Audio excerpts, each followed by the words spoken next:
Halo Sobat Sains Farmasi. Di video kali ini kita akan bahas lanjutan daripada video yang lalu ya Sobat Sains. Nah, jadi di video yang lalu kita sudah bahas terkait dengan prinsip kerja obat, namun itu masih dalam topik pendahuluan saja. Di video kali ini kita akan bahas yang lebih dalam lagi terkait dengan reseptor. Nah, jadi ini ada reseptor-reseptor ya. Oke. Jadi kita akan khusus membahas terkait dengan reseptor saja. Di mana reseptor adalah molekul protein yang secara normal diaktifasi oleh transmitter ataupun hormon. Nah, ini ada beberapa hormon di sini ya. Hormon, dan saat ini masih banyak reseptor yang telah diklon dan diketahui urutan asam aminonya. Jadi terdapat 4 jenis daripada reseptor tadi ya. Yakninya mungkin kita bahas satu persatu ya. Kita akan tulis saja di sini. Yang pertama yaitu adalah tentang reseptor agonis ya. Agonis ligand gated channel. Nah, oke, satu. Oke. Kita draw ya. Oke. Ligand gated channel agonis. Ligand gated channel itu terdiri daripada substrat uniprotein yang membentuk pori sentral, misalnya pada reseptor nikotin ya, dan GABA tentunya. Oke, nggak bisa ditulis di sini ya. Oke, GABA. Nah, sorry aja tulisannya kayak gitu aja ya. Dan yang kedua itu G protein coproreceptor, yakninya adalah reseptor yang mengikat protein 7 helix di sini. 7 helix itu seperti ada 7 bagian ya. Lengkungannya 7 bagian. Yakni akan membentuk sekelompok reseptor dengan 7 helix yang membentuk membran. Reseptor ini berikatan biasanya dengan respons fisiologis oleh second messenger seperti ini ya. Oke, dia akan berkaitan langsung dengan second messenger. Berikutnya yang ketiga adalah terkait dengan reseptor inti ataupun untuk hormon ya, hormon steroid dan hormon tiroid. Nantinya kita akan bahas di topik terpisah. Yakninya ini berguna untuk mengatur transkripsi dan selanjutnya digunakan untuk sintesa protein. Yang berperan aktif secara tidak langsung juga terkait dengan keberlangsungan daripada reseptor itu sendiri.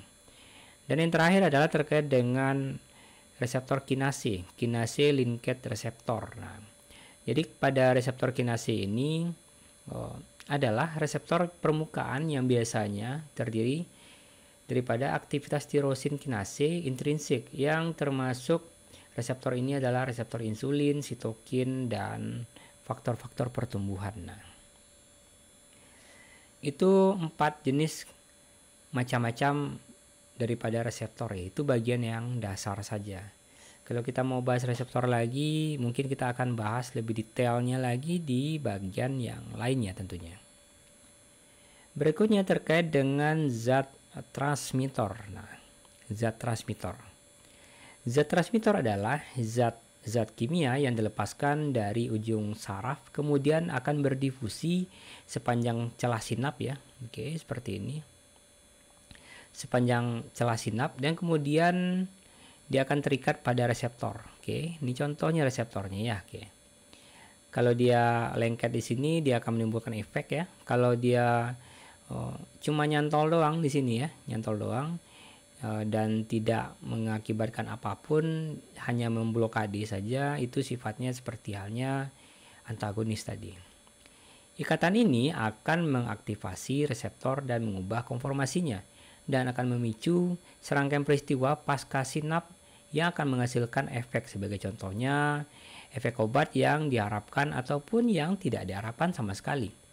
Seperti halnya ya pada obat kontraksi otot, itu kalau memang diharapkan untuk terjadinya kontraksi otot, itu artinya indikasi ya. Tapi kalau tidak diharapkan, itu disebut dengan efek samping ataupun efek yang tidak diharapkan. Setelah bagian ini terlepas ya, tereliminasi ya, oke, seperti halnya ini, oke, dia akan terinaktivasi. Nah, baik dengan degradasi enzimatik, misalnya asetilkolin, maupun dengan reuptake ataupun ambilan kembali, misalnya norepinefrin dan noradrenalin yang ada pada gambar tentunya.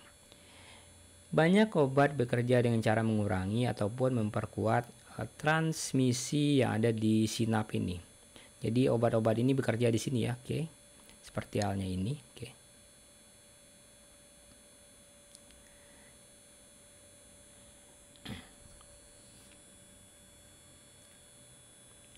Berikutnya keterkaitan dengan hormon ya. Hormon adalah zat kimia yang dilepaskan ke dalam peredaran darah. Nah, hormon akan menghasilkan efek fisiologis pada jaringan yang memiliki reseptor hormon tersebut. Nah, obat dapat berinteraksi dengan sistem endokrin dengan cara menghambat, misalnya obat antitiroid ya. Itu akan meningkatkan, misalnya terkait dengan obat antidiabetik oral pada pelepasan hormon. Obat lain berinteraksi dengan reseptor hormon, misalnya dengan cara mengaktifasi, atau misalnya pada obat antiinflamasi non-steroid ataupun NSAID ya. Oke, kita tulis saja di sini. Non-steroid anti-inflammation drug. Nah, NSAID. Ataupun dia bekerja dengan cara memblok reseptor tersebut, misalnya antagonis estrogen. Hormon lokal ataupun autokoid seperti halnya histamin, serotonin, 5-hidroksitriptofan ya, ataupun 5-HT, kinin, prostaglandin, dan ini akan dilepas pada proses patologis. Dan kadang-kadang efek histamin dapat diblok dengan adanya daya kerja antihistamin. Dan obat-obat ini akan memblok sintesa prostaglandin, misalnya aspirin ya.